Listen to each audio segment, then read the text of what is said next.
जादुई जंगल का राज। इलारा एक नौजवान लड़की है जो अपने अटारी में एक कदीम नक्शा दरियाफ्त करती है। ये नक्शा जो पुराना और बोसीदा है, एक पुरअसरार जंगल को दिखाता है जिसके दरमियान एक चमकता हुआ निशान है। जैसे ही वो अपने उंगली से नक्शे पर लकीरें खींचती है, एक अजीब सब्ज रोशनी नमूदार होती है जो इसे जंगल की गहराइयों में एक मखसूस मकाम की तरफ इशारा करती है। तजस्सुस और मुहिम जोई के जज्बे के साथ इलारा इस राज को खोजने के लिए रवाना होती है।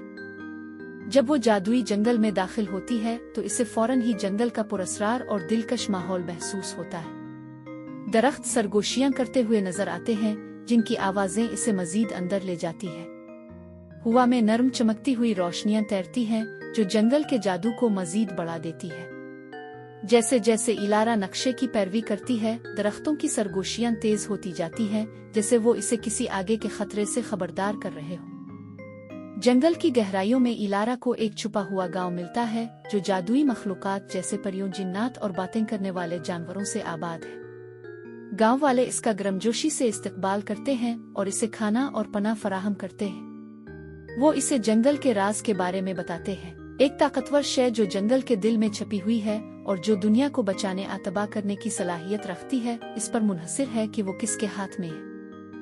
अपनी काबिलियत साबित करने के लिए इलारा को मुहाफिज के मुकर्रर करदा 3 इम्तिहान पास करने पड़ते हैं। पहला इम्तिहान इसकी बहादुरी का इम्तिहान लेता है, जहां इसे जंगल के एक तारीक और धुंधले हिस्से में अपने सबसे बड़े खौफ का सामना करना पड़ता है। दूसरा इम्तिहान इसकी दानिशमंदी को जांचता है, जिसमें इसे एक कदीम पहेली को हल करना होता है। तीसरा इम्तिहान इसकी शफकत का इम्तिहान लेता है, जहां इसे एक जरूरतमंद मखलूक की मदद करनी होती है, बावजूद उसके कि इसमें खतरा हो।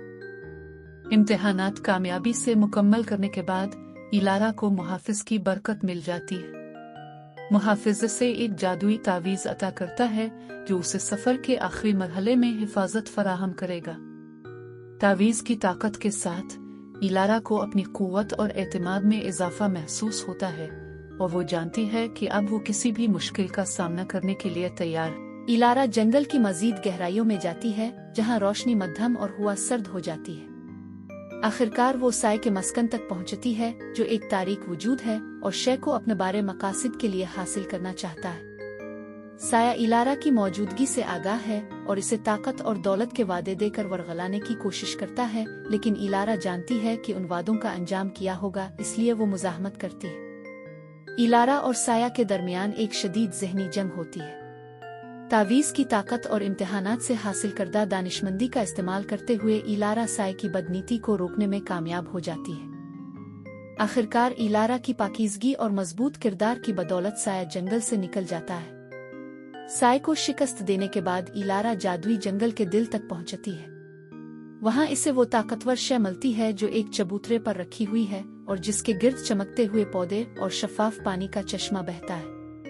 जैसे ही वो शय के करीब पहुंचती है, इलारा को एहसास होता है कि इस शय की असल ताकत इसे इस्तेमाल करने में नहीं बल्कि इसकी हिफाजत करने में है, ताकि कोई गलत हाथों में न जाए। इलारा गांव वापस आती है, जहां जादुई मखलूकात इसका शुक्रिया अदा करती हैं कि इसने जंगल और उसके राज की हिफाजत की। जैसे ही वो गांव वालों को अलविदा कहकर जंगल से बाहर निकलती है, इलारा को जंगल से गहरा ताल्लुक महसूस होता है। वो जानती है कि जंगल का जादू हमेशा उसके साथ रहेगा, इस मुहिम की यादगार के तौर पर जो इसने मुकम्मल की है और इस राज की हिफाजत की है।